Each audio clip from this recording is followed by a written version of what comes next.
Yo guys, what is going on? It is that time of year again. It is time for my Premier League predictions for the 24-25 season. Now last year I didn't do so great. I accumulated 58 points, which is not good. I want to stay at 50 points and below. And also with last year, I didn't get any right. I guessed 0 of 20 of the teams in the correct position. I want to change that, so the bar is set pretty low for this season.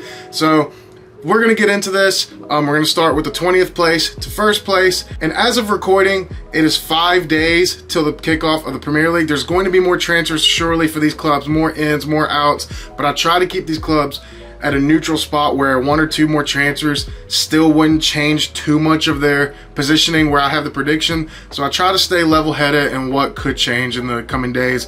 But with all that being said, let's get right into it. Getting right into it, in last place, I have Southampton. I think a lot of people have predicted Southampton to go to last, and I'm right there with it. They haven't brought anyone in that screams competing. They have one player I like, kind of, is Brandon Diaz, the Chilean international, who was with Sheffield United last season for a 6-month loan where he scored 6 goals. But other than that, their signings don't scream any type of competitiveness to stay in the Premier League. It actually looks more like a squad to be prepared for the Championship next season. They brought back Adam Lallana. I think that was just more of a sentimental signing, if you ask me, on a free.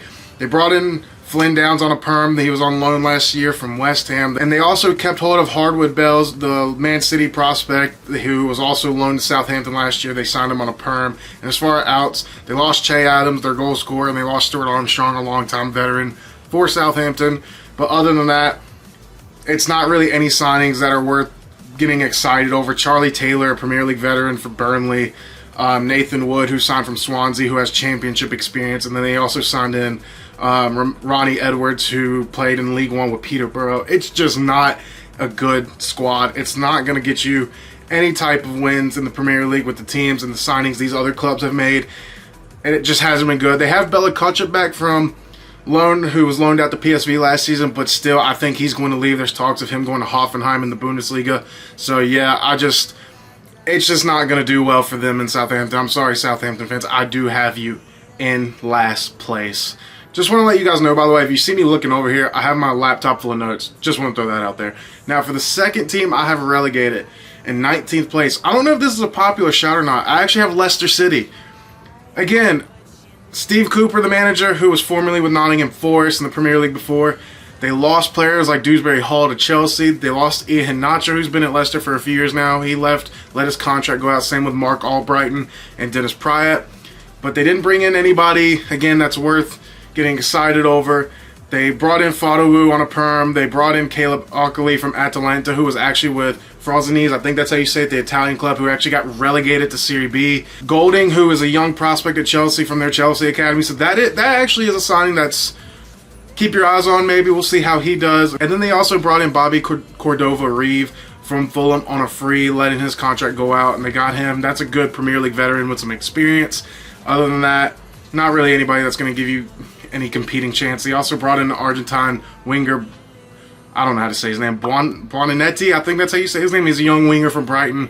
Not too many appearances with Brighton. It's a mix of young signings with hardly any minutes in the first team football and just perm signings they've already had from last year. I just don't see Leicester doing so well in the Prem this season. I think they'll go back down. If they do stay up, it's going to be barely. So we'll see how Leicester do. Sorry, Leicester fans. Now in 18th place, going down, I have Brentford. I think Brentford's time in the Premier League is finally over. They've only brought in one signing, a guy named Thiago, who actually has good statistics. They signed him in from Club Brugge. He's a striker, 18 goals last year in the Belgian league, which is just really solid, honestly. But they lost David Raya on a perm. We knew that was going to happen. They lost Neil Mapai, who was here on loan initially, Strakosha and Finn Stevens. They haven't really lost anyone per se, but they haven't brought anyone in other than another striker, which isn't going to be enough to stay in. And we don't know what's going to happen with Ivan Toney either. I like Thomas Frank as a manager as well, but we don't know what's going to happen. But the signing of that Thiago striker just kind of tells me it's really uncertain what Ivan Toney's future is. We know Ivan Toney wants to go to a bigger club, but who's going to want him? I don't know anyone who wants him. I know he's linked with Saudi. Is he going to go to Saudi? It is possible, but I think Brentford's time in the Prem is slowly coming to an end. As much as I like Thomas Frank, it's just not enough. They need to do more business, especially in the back line, in my opinion. I'm not going to go into too much detail with them. So those are my 3 relegated clubs. It's Brentford, Leicester City, and Southampton. Now, just barely escaping relegation in 17th place, I have Ipswich. Now, I know there's a lot of hype with Kieran McKenna, with his time in the championship last season with Ipswich, who finished 2nd in the championship. And then they had the top goal scorers of Broadhead and Chaplin with 13 goals each. But is that going to be enough in the Premier League? We're unsure. Most of the time you see players who score a lot of goals in the championship come to the Premier League and they don't get nearly as much unless you're Mitrovic, who, of course, went on a spree in Fulham. But his goal scoring did come down when he came in Fulham. And that's not a bad statistic he had either. Now I'm just kind of rambling about Mitrovic, but let's get back into Ipswich. But yeah, they've actually brought in some decent signings, I think, Ipswich have. They signed Omari Hutchinson on a permanent from Chelsea. That is a great signing. As a Chelsea fan, I'm jealous y'all got him, but I understand he's going to get playing time there. Who had a breakout season in the championship last season. Absolute great signing, record signing for the club. That's good for them. They brought in a center back, a guy named Jacob Greaves. I don't know too much about him. They signed him from Hull City. They also brought in Liam Delap, who was also on loan at Hull City last year, signed from Man City on a perm. I think he scored 8 goals in the championship last season from Liam Delap. Still very young, but we don't know how he's going to do in the Prem. He hasn't really had too many minutes with Man City when he was there. He's been loaned out a few times. Also bringing in, I love these 2 signings, Muric from Burnley, who actually became Burnley's first choice keeper towards the end of the season and really did well. So I'm kind of surprised Burnley got rid of him, but that's a great signing for Ipswich. They needed a goalkeeper because they lost Halapke, I think that's his name. They lost him out, but they brought in Muric, who I think is a huge upgrade if you ask me. Ben Johnson on a free from West Ham. He's got some Premier League experience. That's also a very good signing in my opinion. I actually do like Ben Johnson. I remember when he broke out with West Ham. So that's a good signing in my opinion from Ipswich. I think they'll have no problem staying up this year. I think that first season hype is going to kick in, and with the fans being excited for them to be back in the Premier League for the first time in a long time, it is an exciting time to be an Ipswich fan, and I just hope they enjoy their time in the Prem, at least for now, because I think they'll eventually go back down. But I think the hype with them and the signings they brought in are class. I really think Omari Hutchinson is going to be brilliant in the Premier League. So we'll see how that goes. In 16th place, now I will say from 16th, actually no, I'm going to say from like 18th to 12th, it's kind of just lottery picks if you ask me. Like any of those clubs I have can shift anywhere. This is the hardest part of the Premier League predictions, is guessing these clubs, because they're the mid-table clubs and you just never know where they're going to be. Now this club, I know a lot of people predict them to go down every year, and it's very possible, but I have them in 16th, and that is Nottingham Forest. They brought in Elliot Anderson from Newcastle, a young, exciting midfielder who didn't get as many minutes last season as he probably thought he was going to in Newcastle. He had trouble staying fit, which was unfortunate for him. He's going out to Nottingham Forest to be a first-team player, I'm sure. They also brought in a big center back, Milinkovic, who played for Fiorentina last season. And then they brought in Carlos Miguel, who's a new goalkeeper, 25 years old. 25 years old, brought him in for, I think, a little bit over $1 million, so he's definitely going to be the new first-choice keeper. As an American, it sucks to see Matt Turner lose a spot. We don't know what's going to happen with him, but that's a whole nother thing. João Silva, a winger from Portugal who did excellent last year in the Portuguese league. I think he registered over 10 goals and almost over 10 assists, so that could be a very underrated signing if you ask me. They lost players like Niakate, is that his name? I'm sorry if I butcher these names. I'm sorry. They also brought out Mangala. They also lost Kuate on a free. Felipe retired. Gio Reina's out on his loan. Nuno Tavares out on loan. Well, loan expired. Nuno Tavares on a loan expired. Origi loan expired. They lost a lot of players who didn't really help them in any way last year. So they did a bit of a clean out. I am surprised seeing Niakate go out.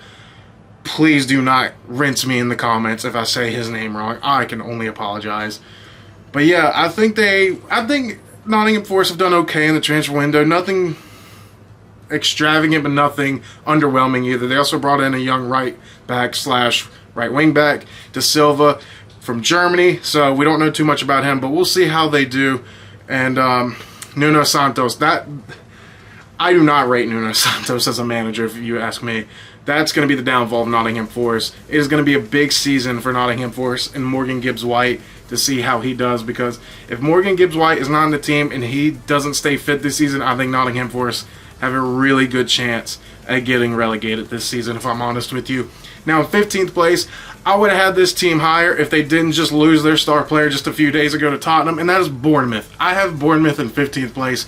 I would have actually had Bournemouth a lot higher if Dominic Solanke didn't go out, which is very unfortunate for Bournemouth. Now we don't know where their goals are going to come from. They signed Unai on a perm, who only scored 2 goals last year. I don't think he's going to be the main guy up there. They lost Lloyd Kelly, the center back, to Newcastle. That's another big loss for them. But they also brought in Sinisteri from Leeds, a very tricky winger who I think is going to be a good sign. And then they also brought in a center back. What's his name? How do you say this? You know who I'm talking about. Gosh, I'm so sorry. Hudson, I think that's his name. Please don't be easy on me in the comments. I know a lot of Juventus fans are upset that he's gone. Juventus are going through a struggle right now as I wear their jersey. But yeah, a lot of Bournemouth fans are excited about that signing, and a lot of Juventus fans are very upset about him getting sold to Bournemouth. They also brought in Julian Araujo from Barcelona, who was loaned out to Las Palmas last season, who did pretty well. Former LA Galaxy player, right back, can play right wing back. He likes to go forward, which could be good for Bournemouth. We don't know. I think it's an exciting signing for Bournemouth. I'm excited to see him in the Prem, if you ask me. Made a couple caps for USA, but of course dual rated and transferred over to Mexico. Made his switch to Mexico. But yeah, I have Bournemouth in 15th. As I said, I would have had them a lot higher if Solanke didn't leave. I don't know where Bournemouth's goals are going to come from, if I'm being completely honest with you. In 14th place, again, I think a lot of people want to see them go down, but I don't think they will because of how good their manager is, and that is Everton. I have Everton in 14th. What Sean Dyche is doing there is great.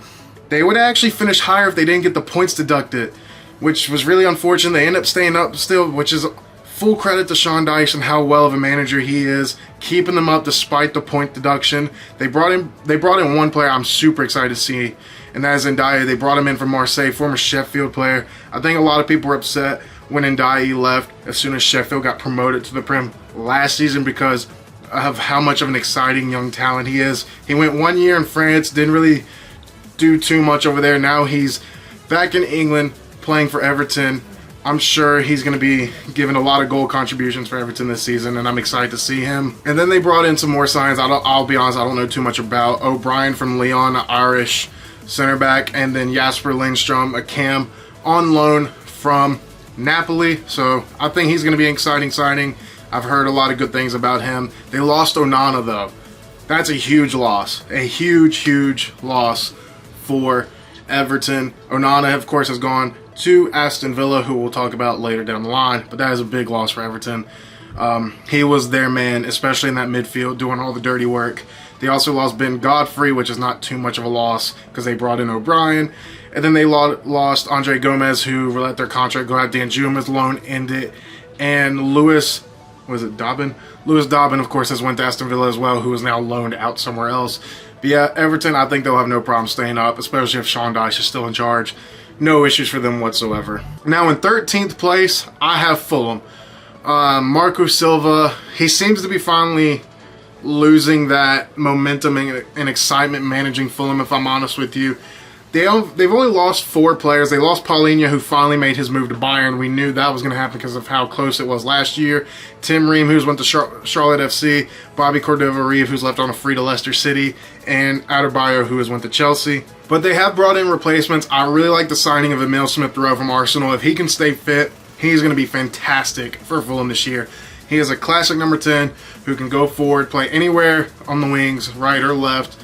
Very creative player, very tricky player, can score goals, can create, very on the ball, finds the tight spaces. That is a fantastic signing from Fulham. And as of now, I think they're bringing in Diego Carlos at center back, so they found a replacement for Adebayo or Tim Ream, however you want to look at it, as well as Jorge Quinza, center back from Villarreal. Don't know too much about him, but they seem to they have found the replacements for the center backs they have lost out on, and they brought back Ryan Sessegnon, who of course was a breakout star in the Championship with Fulham when he was only 16 years old. His first season in the Prem wasn't that great because I think Fulham got relegated that year, if I'm not mistaken. Then he went to Tottenham, where it just hasn't worked out due to injuries. But yeah, I have Fulham right in the middle of the road, pretty much just like usual. But yeah, that's where I have Fulham. Now we're going to move on to 12th place. I actually had this team going down last year. Now I have them in 12th, which is a big jump, and that is Wolves. Last year I had Wolves going down, and this year I have them going 12th because last year I just didn't see what they were going to do.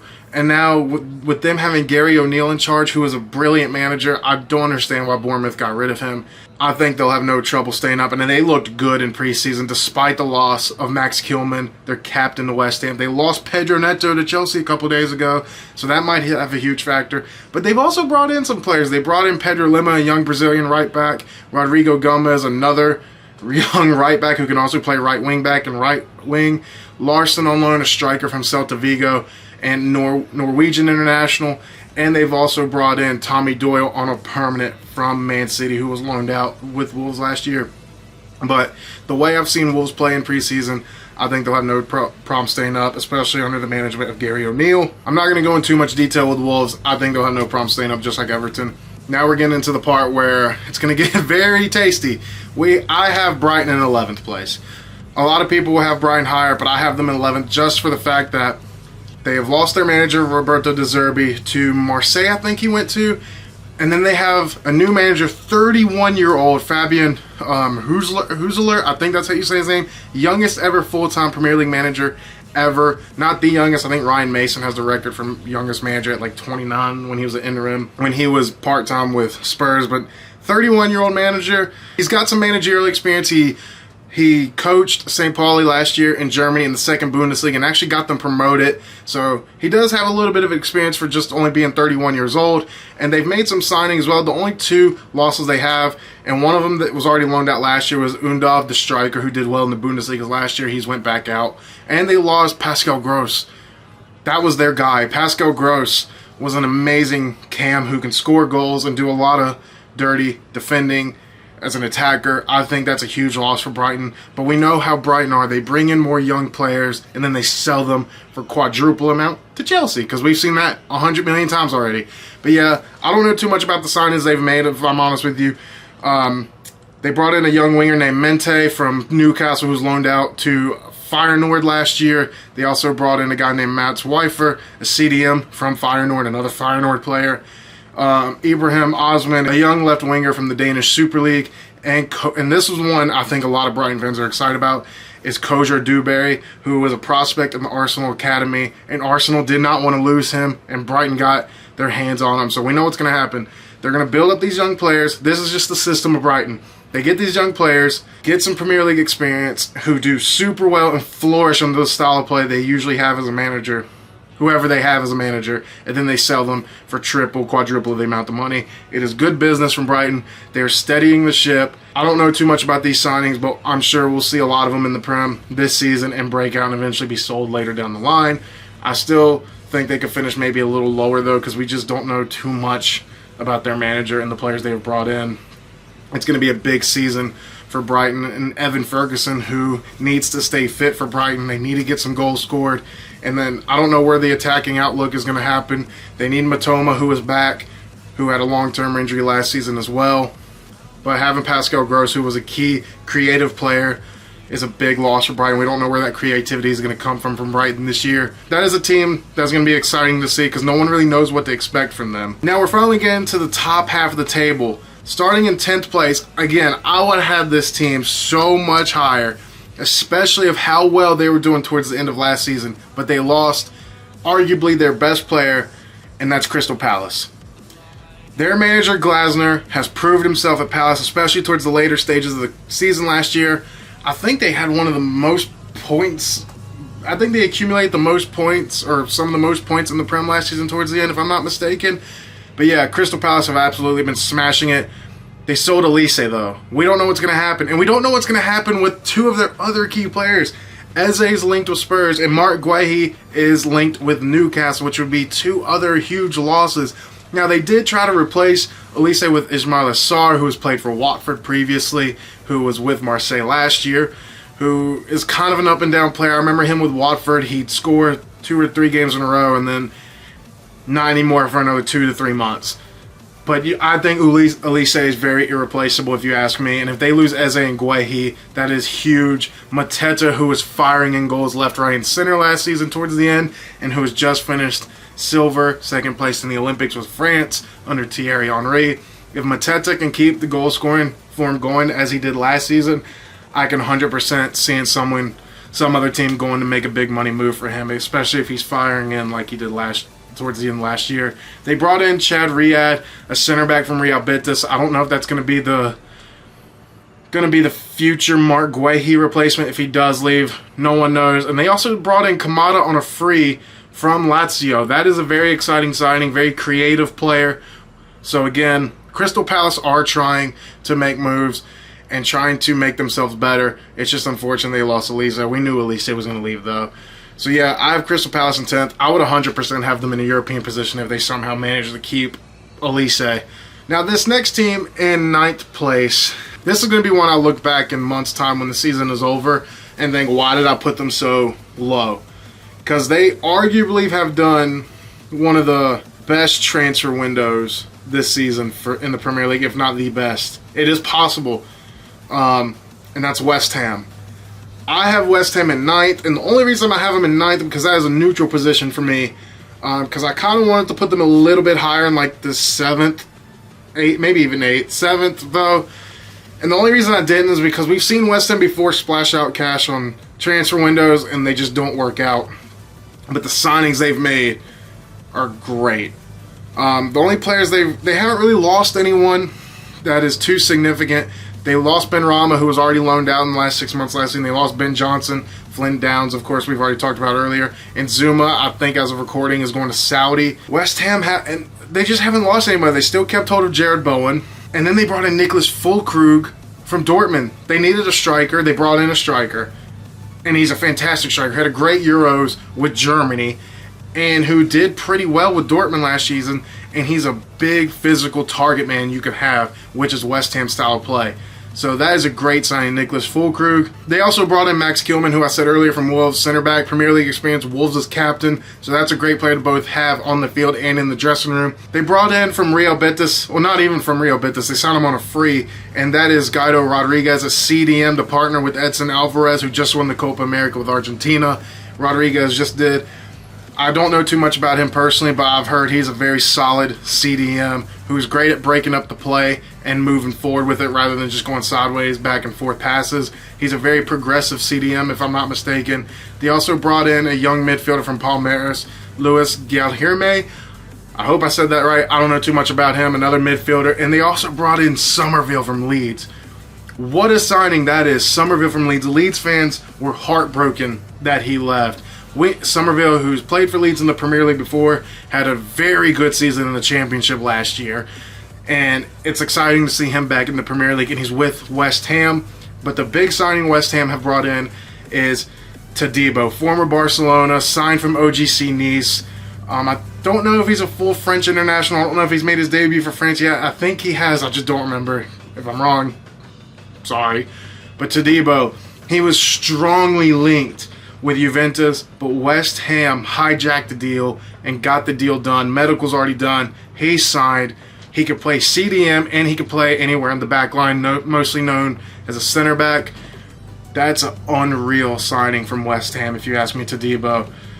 But yeah, the only reason I have him at 9th and not higher is because we've seen them before splash out some cash on some players and it just doesn't work out. So I'm kind of playing a little bit safe. But if West Ham can have a fully fit squad and get consistent under Lopetegui, they should have no problem finishing in the top 10, maybe even those Conference League positions. Now in 8th place, I have Newcastle. I think that season where they finished the Champions League was a big hype for them. Last season wasn't so well. They had a lot of injuries they dealt with. And this season, honestly, I'm not too impressed with their transfer window. I like the signing of Lloyd Kelly at center back. They lost Elliot Anderson to Nottingham Forest, their young academy player who made the first team, but as I said, he struggled with injuries. They signed Lewis Hall from Chelsea on a permanent, who didn't get too much time last year. He didn't really get much playing time with Newcastle until the last half of the season, or even the final third of the season, really. They also signed in a goalkeeper, I'm not even going to try to say his name, the Greek goalkeeper. I think he's just going to be there in case Nick Pope gets injured. And Newcastle are strongly linked with Mark Guehi. But Newcastle's big problem right now is having their team stay fit.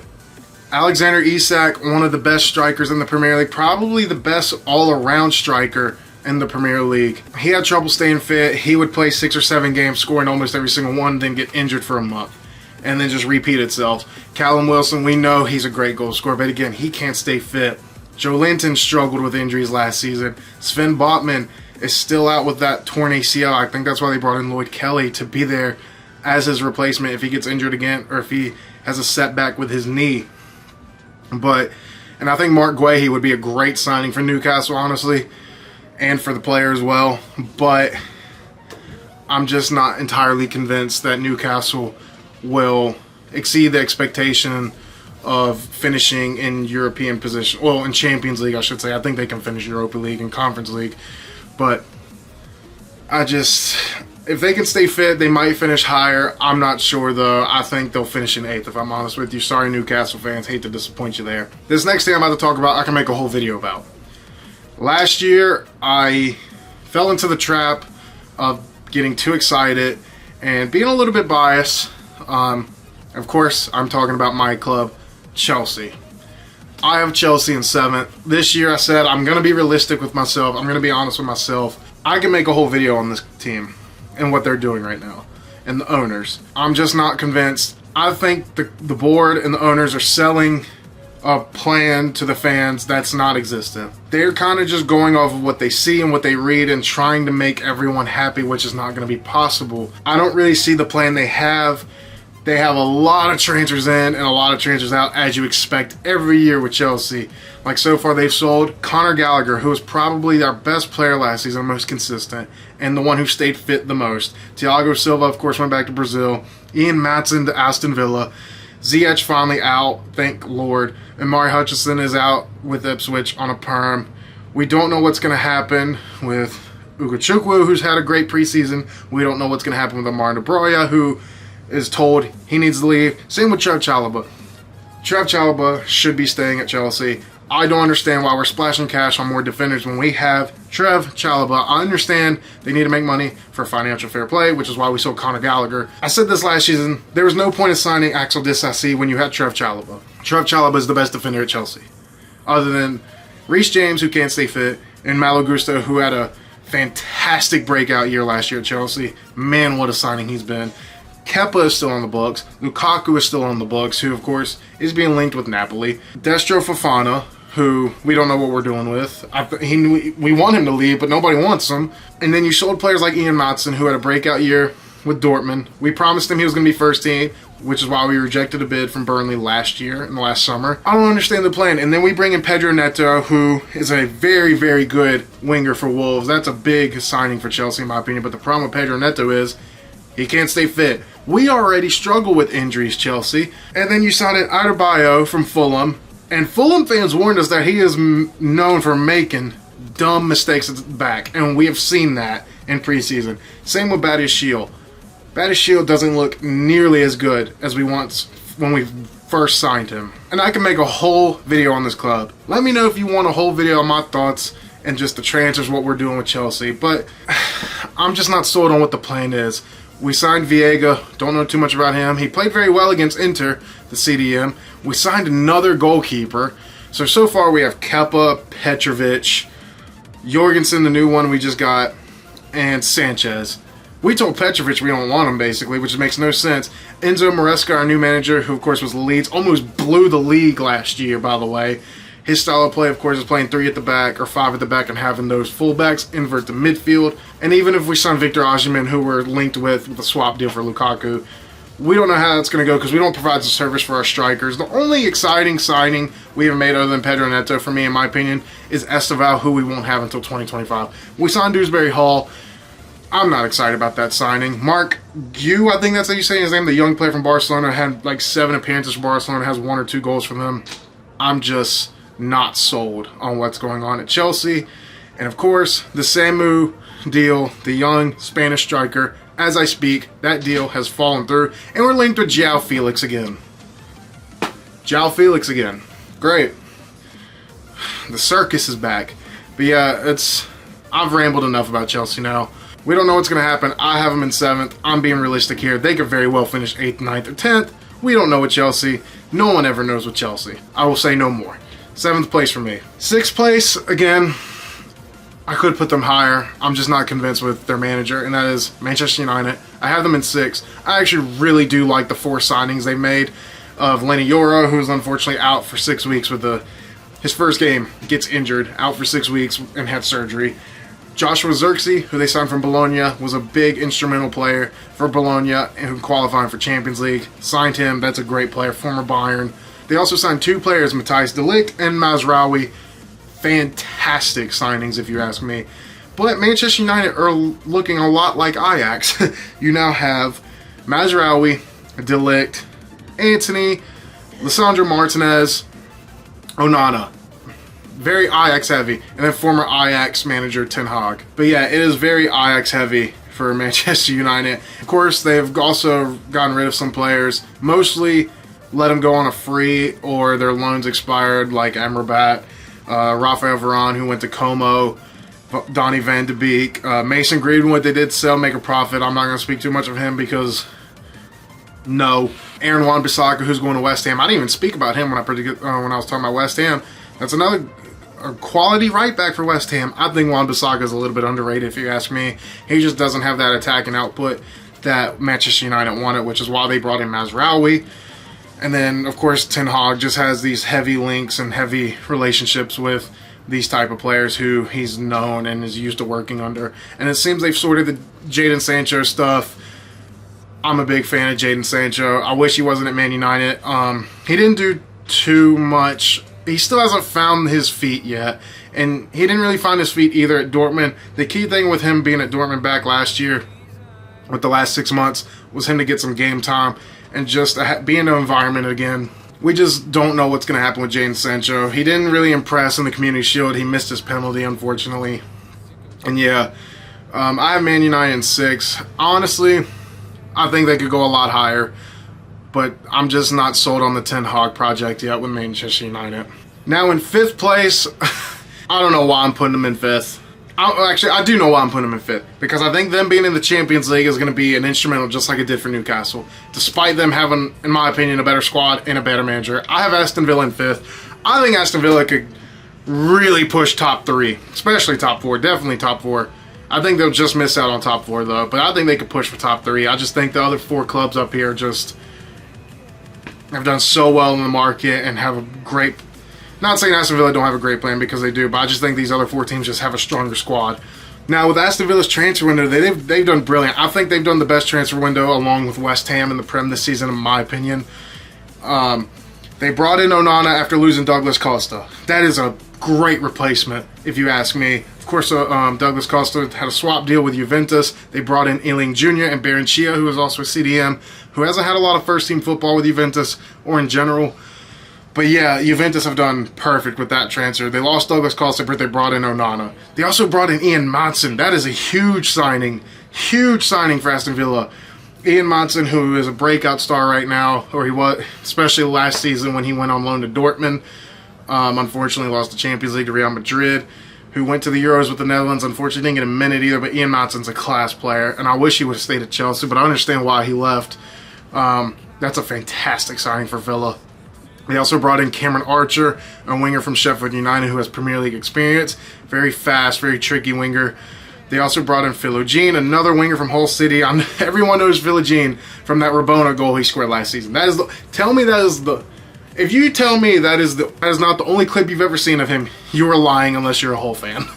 But seriously, Juventus have absolutely killed in the transfer window. They also brought in Ross Barkley from Luton Town, who had a fantastic season at Luton last year. And if Ross Barkley can find that 2014 Ross Barkley again, well, he kind of did last year, then they got a player. Ross Barkley, of course, had a loan spell with Aston Villa a couple years ago, and it didn't work out, but they brought him back. The only real players they lost out, other than Douglas Costa, is Moussa Diaby, who went to Saudi. I was a fan of Diaby, honestly, even before he came to Aston Villa, because I saw him play with Leverkusen a lot. But he has grabbed the bag and went to Saudi. So yeah, I think Villa could easily make a top 3 run this year. And Unai Emery has proved himself. He's a brilliant manager, and he has a plan with this Villa side. And they're linked with that. And they're linked with João Felix as well. Unai Emery really wants João Felix, but now that's going to be a race with Chelsea. It seems like. Okay, that's the last time you're going to hear me talk about Chelsea. I promise. No, it's not. Okay, but yeah, I have Aston Villa in 5th place. But don't worry, Villa fans. I fully think y'all can make a top 3, top 4. No problem. I just think the Champions League is going to be something different for you guys that y'all aren't used to. And if y'all have 1 or 2 injuries, especially with Ollie Watkins, it might be a little bit of a struggle. Now, we're getting into the top 4. Let me correct myself before I move on to the top 4. Aston Villa, I forgot that you could finish Champions League in 5th place, just depending on how everything works out. The new system is confusing to me. I'll be honest with you. But, as I said, you guys can finish top 3, top 4 easily. Now, in 4th place, we're getting into the top 4. In 4th place, I have Liverpool. I don't know much about Arne Slot, but it seems that Liverpool are playing a very attacking, fluid approach. More possession-based, though, than what we're used to seeing under Jurgen Klopp in that high press. Look to be exciting this year. The only outs they've had, Thiago, of course, is retired. Who else did they lose? Fabio Carvalho, who's went to Brentford.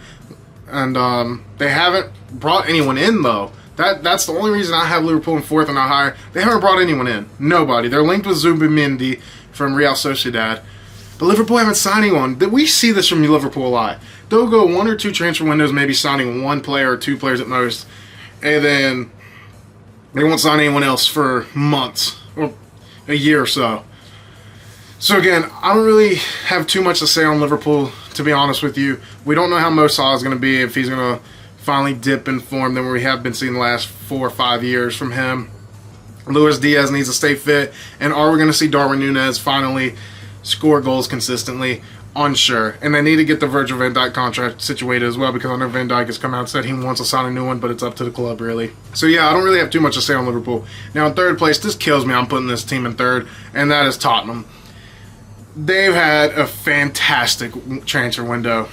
They've lost Eric Dyer, who went on the perm to Bayern. Brian Gill, who's on another loan. Timo Werner came back. Ryan Sessegnon, who went back to Fulham on a free. They sold Emerson Royale, who I think needed to go. He's at Milan now. Perisic is on loan, but I think he's going to be on a perm or let the contract run out. He's back in Croatia. And the only real loss they've had is Højbjerg, and he's went to Marseille. But as far as the players they brought in, I think they're great signings. They got Timo Werner back on another year. Lucas Bergvall, that young player from Sweden, I've heard so many good things about him. And the other player they signed, Archie Gray. A lot of Premier League clubs wanted him, and Spurs got him. Fantastic business from Tottenham to sign him from Leeds, and especially the sign I'm about to say, Dominique Solanke. Solanke scoring a crazy amount of goals in the Prem last season, and Spurs finally have the striker they've been looking for, because Richarlison wasn't the one. They've struggled to find a consistent goal scorer since Harry Kane left last year. Of course, Heung-min Son can score, but Son is also very known for his link-up play with another player in that center forward position. I just don't think Richarlison is that guy per se. But Dominique Solanke, that's a great move for both the club and the player. I think Tottenham will have a great season this year, and I think Antti Postecoglou wants to do well with Spurs. But of course, we all know Spurs' problem is the board and what they want to do. And they're also linked with Eberici Eze. Man, now if Spurs can get Eze as well, ridiculous from them. Absolutely ridiculous. I think Eze is the perfect player to bring in to Tottenham, if I'm honest with you. He could be a back. I don't even want to call him a backup, but he could be there if James Maddison gets hurt, because we know James Maddison has injury issues. Eze can play on the right wing, the left wing, anywhere in that attacking front other than a striker. He can do it. If they can get him in, though, as I said, we don't know what's going to happen with Eberici Eze. And yeah, Spurs, you're doing well. I hate to say it, but I think you guys will finish 3rd. Now, getting into the top 2, just like last year, who's going to finish 1st and who's going to finish 2nd? Last year, I predicted Arsenal to finish 1st and Man City 2nd. And I have that exact same prediction for this year. I think Arsenal will finish 1st, and I think Manchester City will finish 2nd. Now, again, pains me to say it, and the exact reason I had last year that I thought Arsenal won it is the same reason I have this year. They came so close last year, and now the season before. Those players now have that experience and that mentality of knowing what it's like to come so close and just miss out. And I think that's really going to push them this year to finally cross the finish line and win the Premier League. And they've done super well in the transfer market. They kept David Raya on a perm, but they've also brought in Calafiori at left back, who could play anywhere in the center back duo and on left back. Unreal signing from Arsenal. That could be the signing of the summer, Calafiori. What might not push Arsenal over the line is they still don't have a consistent number 9 striker.